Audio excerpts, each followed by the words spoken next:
for that.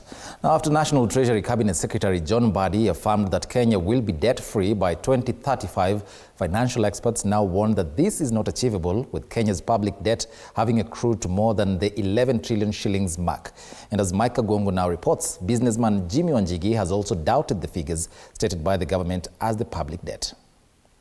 High interest payments on debt have... Just hours after former Budget and Appropriations Committee Chair Ndende Nyoro warned that Kenya was inching dangerously close to joining the list of African countries unable to service their debt, Treasury Cabinet Secretary John Mbadi on Wednesday downplayed the claims, instead urging a united approach to navigate what he termed as temporary fiscal pressures. So this issue of debt, if we are not progressive enough and prudent enough as a country, in just a few months to come, we will see the ramifications. That is irresponsible statement. It is irresponsible, it can cause panic, and it should not come from someone who has chaired Budget and Appropriations Committee. Kiharu Member of Parliament Ndende Nyoro earlier this week said ongoing restructuring talks, including a planned presidential trip to China, were signals of fiscal distress. Visits to China currently or other bilaterals, I can assure you, will be about debt primarily. Because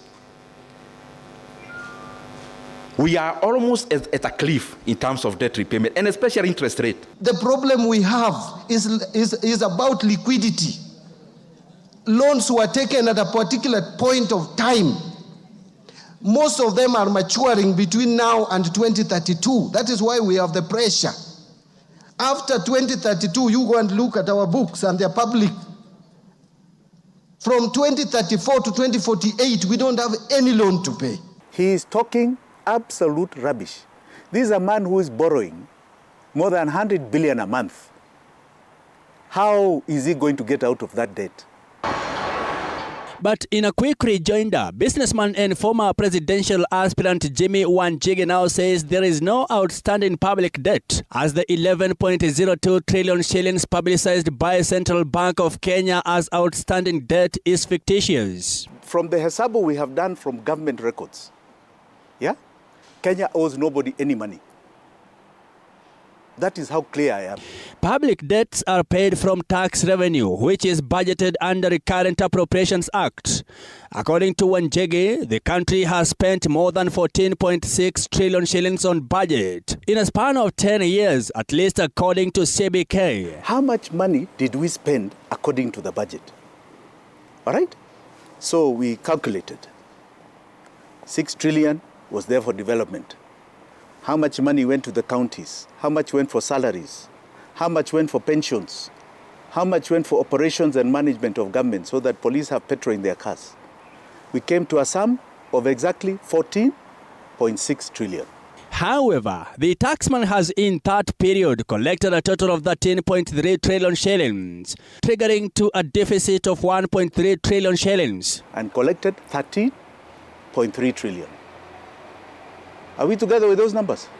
So you tell me, Mike, when you minus 14.6 and 13.3, you get 1.3.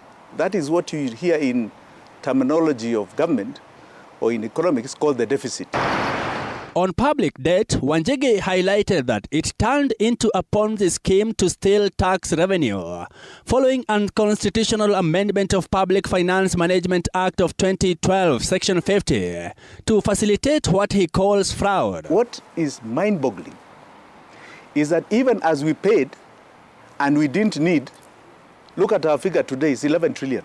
It keeps climbing, right? It is the biggest existential threat to our economy and our country, this debt issue. The businessman turned politician thinks that Kenya stands to gain more than lose by refusing to pay back the alleged odious debt.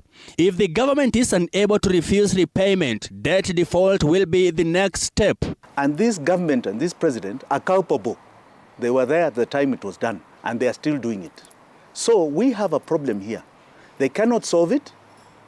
The way they are trying to solve it is by continually borrowing, which is adding to our problems.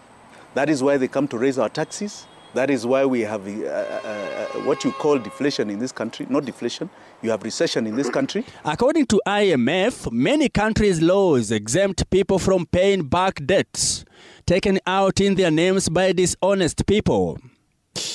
Mike Kagwango, TV 47, Nairobi.